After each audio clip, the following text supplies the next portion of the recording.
এমনিতেই সৃষ্টি করেছে, নিষ্ফল জন্য সৃষ্টি করেছে না, না, আমি আল্লাহ তাআলা তোমাদেরকে সৃষ্টির একটা উদ্দেশ্য রয়েছে। আল্লাহ তাআলা বলেন, ওয়া মা খালাকুতুল জিন্না ওয়াল ইনসা ইল্লা লিয়াবুদুন।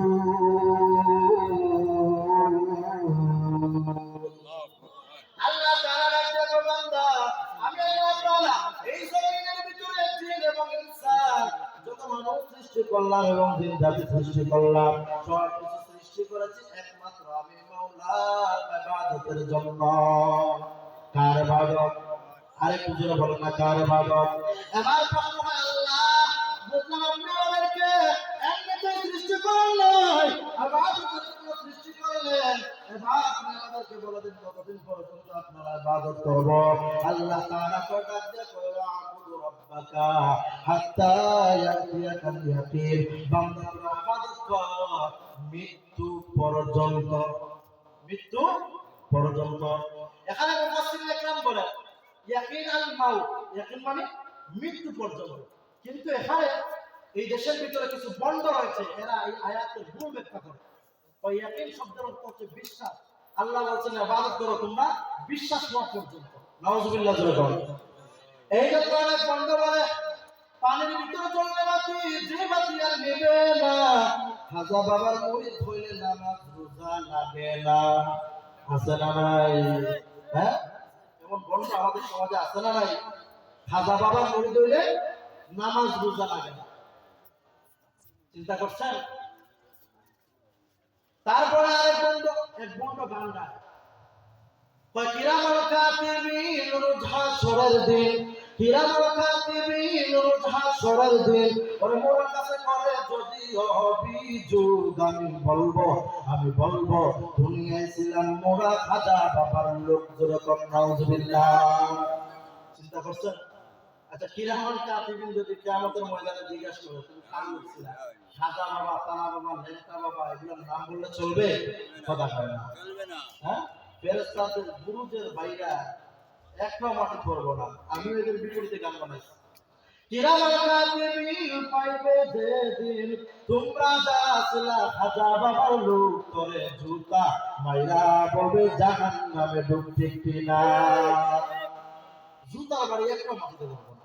আর গানটা যদি এভাবে বলতো, কিরামাল কাতিবিন রোজ হাসরের দিন, ওরে মোটার কাছে করে যদি অভিযোগ, আমরা বলবো দুনিয়া ছিলাম মুহাম্মদের লোক, ঠিক কিনা বলে? তাহলে এই গান বললে কিরামাল কাতিবিন হয়তো আপনাকে আমাকে মাফ দিতে পারে, ঠিক কিনা জোরে বলে? নবীর আদর্শ বাস্তবায়ন করার দরকার আছে না নাই? কথা বলেন, আছে না নাই? নবীর আদর্শ বাস্তবায়ন করতে হবে। নবীর আদর্শ বাস্তবায়ন না করে যদি দুনিয়ার জমিন থেকে যদি আপনি যান, তাহলে আপনার কবরে গেলে খবর আছে। কি আছে? খবর আছে। আপনাদের এলাকায়, আমি সংক্ষেপে বলছি, আপনাদের এলাকায় এখানে একটা ঘটনা হয়েছে, আমি শুনেছি যে গত জুমার পূর্বে, আগের জুমার মনে হয়, একজন ইমাম সাহেবকে সুদের বিরুদ্ধে বয়ান করার কারণে এই আখালিয়া এলাকা ওনাকে মসজিদ কমিটি ওনাকে চাকরিচ্যুত করেছে। এইরকম একটা ঘটনা পুরা নেটে সিলেটে ছড়িয়ে পড়ছে এই আখালিয়া এলাকা। এটা সত্য কিনা? যদি হয় থাকে সুদের বিরুদ্ধে যদি ইমাম সাহেব যদি কথা বলার কারণে চাকরি যদি ওনার চুপ করতে হয়, তাহলে মনে করতে হবে এই সমাজের ভিতরে, এই সমাজ মসজিদ কমিটির ভিতরে পছন্দ রয়েছে। কথা বলেন, ঠিক কিনা? কারণ কোরআনের ভিতরে সুদের আলোচনা আছে না নাই? ঘুষের আলোচনা আছে না নাই? এই সুদ ঘুষের আলোচনা যদি ওরাও একবার যদি সুউচ্চ কণ্ঠ থেকে যদি মসজিদের মিম্বর থেকে যদি বলতে না পারে, তাহলে কে বলবে? কথা বলেন, ঠিক কিনা?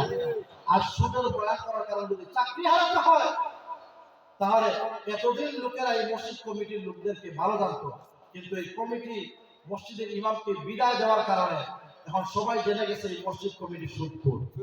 কথা বলেন, ঠিক কিনা? এই সুদের বিরুদ্ধে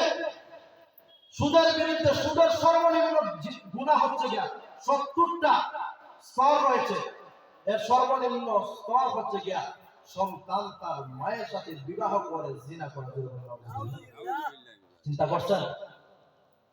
আমাদের সমাজের ভিতরে এত অধঃপতন হয়েছে যে সুদের বয়ান কারণে ইমামের চাকরি চলে যায়, অথচ আমি জানেন গত জমা আমার মসজিদে সুদের বিরুদ্ধে বয়ান করেছি এইটা শোনার পরে।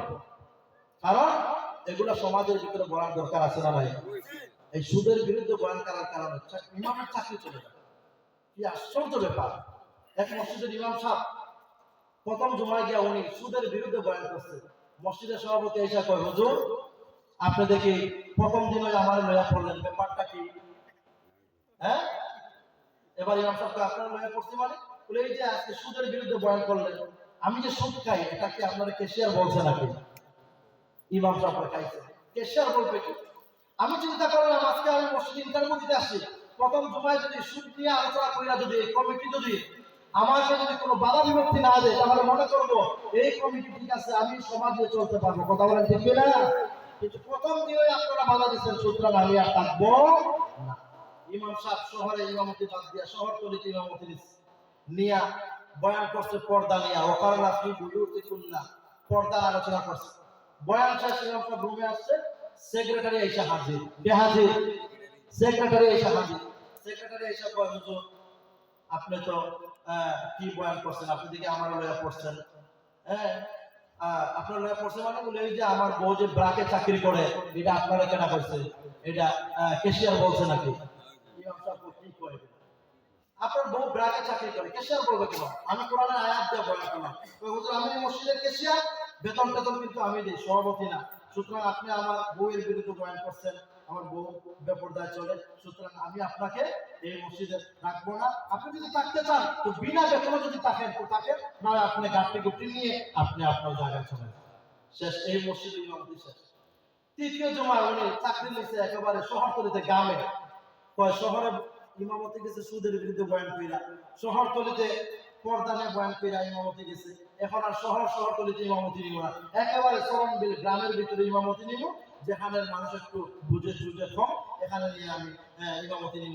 এখান থেকে চাকরি দিলে তো আমার যাওয়ার কোনো সুযোগ নাই। এবার ইমাম সাহেব একেবারে গ্রামে গিয়ে ইমামতি নিছে, ইমামতি নিয়ে মাশাআল্লাহ জুমার বয়ান করছে। জুমার শেষে নামাজের শেষে ইমাম সাহেব কেরাত যখন পড়ছেন, আমাদের কেরাত সূরা ফাতিহা খুব সুন্দর করে তেলাওয়াত করছেন। তারপর কোরআনে কারিমের সূরা ইয়াসিন নামক একটা সূরা আছে না নাই?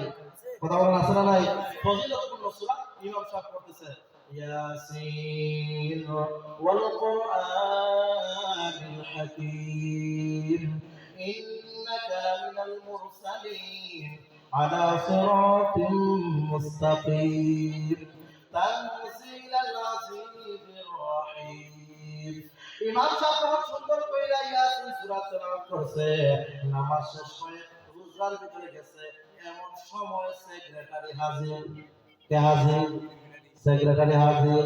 সেক্রেটারি হাজির না করে, আপনি তো চালাক কম না। কয় কেন? আপনি প্রথম দিন এসে সভাপতির বাবার নামে, দাদার নামে, 14 গোষ্ঠীর নামে সূরা বানায় ফেলছেন। আপনি চাকরি শেষ করার জন্য, ঠিক আছে, আপনি চাকরি টিকানোর জন্য আপনি সভাপতি সেক্রেটারি সভাপতির বাপদাদার নামে সূরা বানায় ফেলছেন। কই কেমনে? কই যে সভাপতির নাম ইয়াসিন, তার বাবার নাম হচ্ছে গিয়া হাকিম, তার দাদার নাম হলো মুস্তাকিম। আপনি তো বাপদাদার নামে সূরা বানাইছেন। আচ্ছা যাই হোক, সভাপতির নামে সূরা বানাইছেন, অসুবিধা নাই। আগামী জুমা যদি আমার নামে সূরা না হয় তাহলে কিন্তু আপনার চাকরি থাকবে না।